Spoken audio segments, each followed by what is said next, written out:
Right, let's just take a little look at the seedlings, which have been about 3 or 4 days now.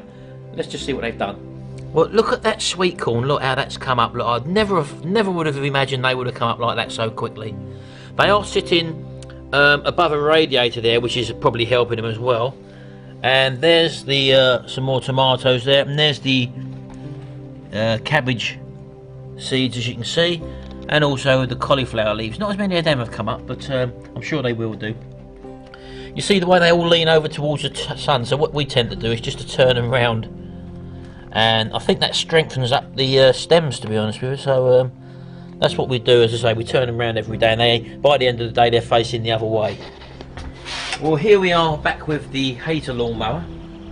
Now, as you remember from the last video, I went to start this and it totally revved up high, and I said that I'll look at it again. Well, I have looked at it again, and some of you actually jumped the gun. I think it was Mower Man there actually come back, and he's worked on these before, and he said you probably your governor arm is stuck, and that's exactly what it was. So I wasn't going to tell anyone. I think Tony McDonald made a comment that what was the problem with the lawnmower, and I said you'll have to wait till the next video, but Mower Man put a comment down there and actually spilled the beans, so to speak. What he also done as well was give me a bit of advice, which, funny enough, as I say, I'd already done this. The problem had arisen. That I'd noticed that the adjusters, the wheels weren't seating correctly. So I'd done a repair. I found it. I'll show you that in a second. I had to do a repair to the actual underside of the adjuster tray. But Mower Man also left a comment down there saying that you can get a problem with these with regards to the wheel adjusters, and I said he must have bugged my house, because that's exactly the problem which I had. I'd already repaired it before he actually commented. So let me just show you that repair I had to do. Now again, I've just turned the lawnmower up on its back end now. Now whether you can see here on that, there's these little 2 clips here that hold this bar on. And when you undo these, this bar floats loosely, and then you can take this plastic cowling on, which is attached by some nuts and bolts around the edge as well. Well, I don't know if you can see there or not, but this one was actually broken and bent off. So what I've done, I took the plastic case off. I don't know if you can see there, I've actually plastic welded that back in place, and the back of that is hollow as well, which I've actually filled up with a hot glue gun, so it's actually really rigid in there now.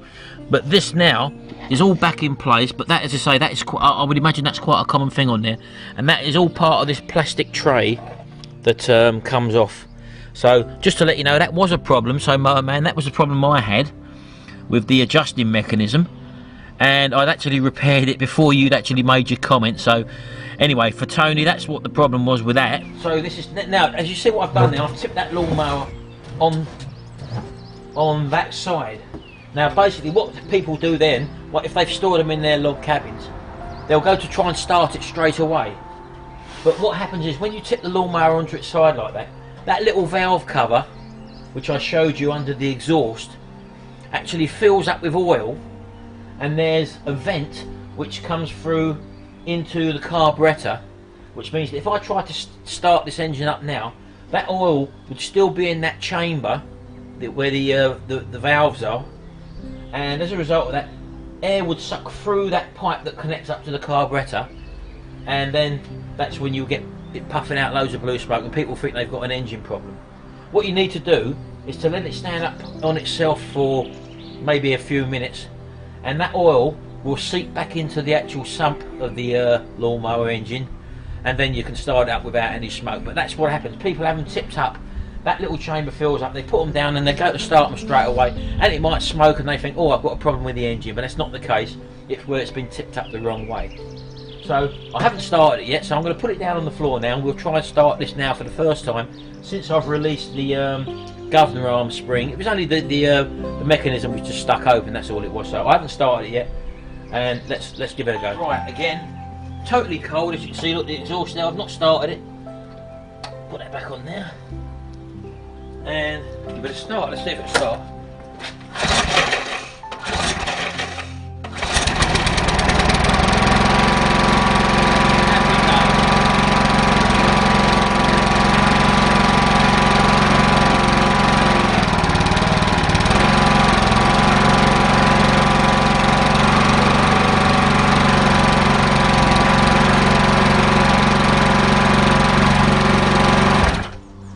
there you go. You've got to be happy with that. You know, we went to look at them lawnmowers, the 16 or 17 lawnmowers that a bloke had for sale. Well, they wasn't quite for us. There was a lot of bits missing. They had no grass boxes, but he did have this one, and he wanted £35 for this one. And it comes with a grass box. It's in pretty good condition. Again, he basically had a long list of them, so let's just see if this starts okay. Now, did you feel that? Kickback problem.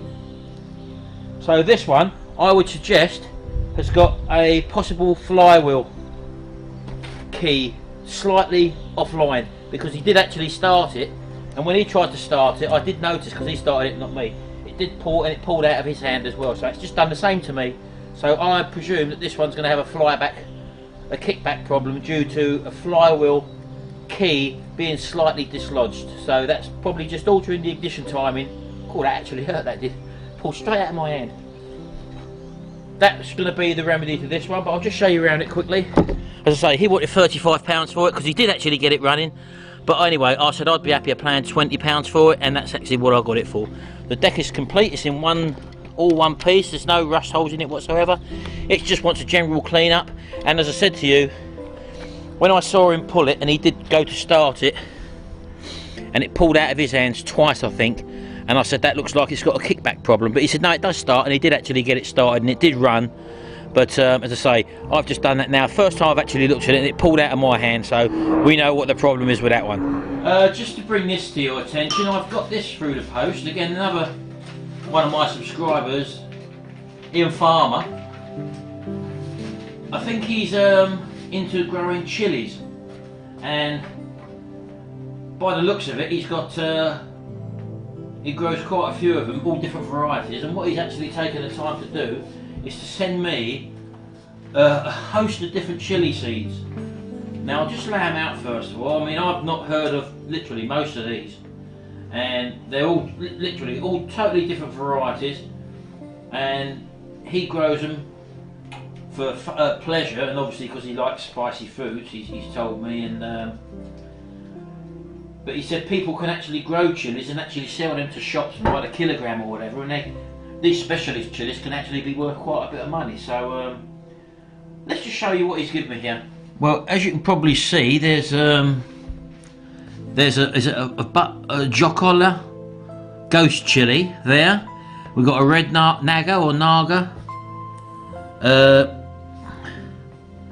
Trimdad sorpum, not too sure, I can't really pronounce them. A Fatali gourmet jigsaw, that's a Chinese chili apparently. AGI Fantasy Bactum there. Anuma Twilight. Pimentos de Pardon. Mucho Nancho Jalapeno, I know the jalapeno, and I also know the red cayenne pepper, and they do an orange cayenne pepper as well. An AJI lemon pepper, and also Hungarian blacks. Now again, I didn't realise that chilies, I know that they obviously do different types of chilies, but there's so many ones I've never heard of here before. And yeah, as I say, he's given me little packets of each, so I'm going to be trying these. Quite looking forward to giving them a go, and I'll have to thank Ian for that. It's a fantastic little gift there, especially for someone like me who's not up on these things, and it's an education to actually do a bit of research on all these chilies. And so yeah, I'm well pleased with them.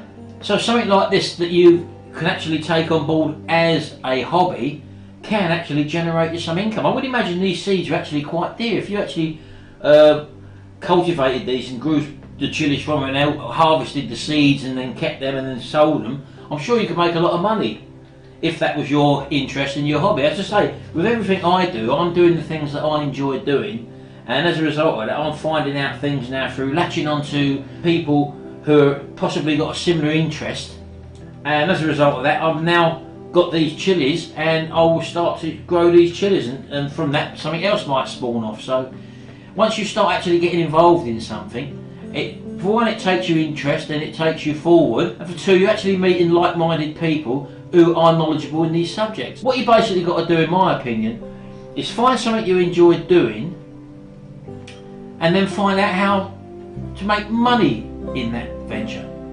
And if you can do that, you'll be working and earning in a field that you're happy and you love, instead of what most of us do, and that is go to work for someone we don't really want to be with. You spend all your time with an employer.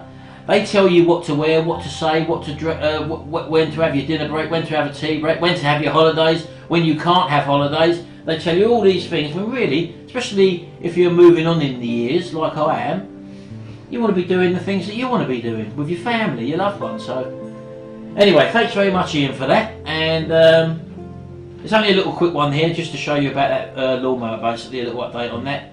And I'll see you in the next video. Thanks for watching. Bye for now.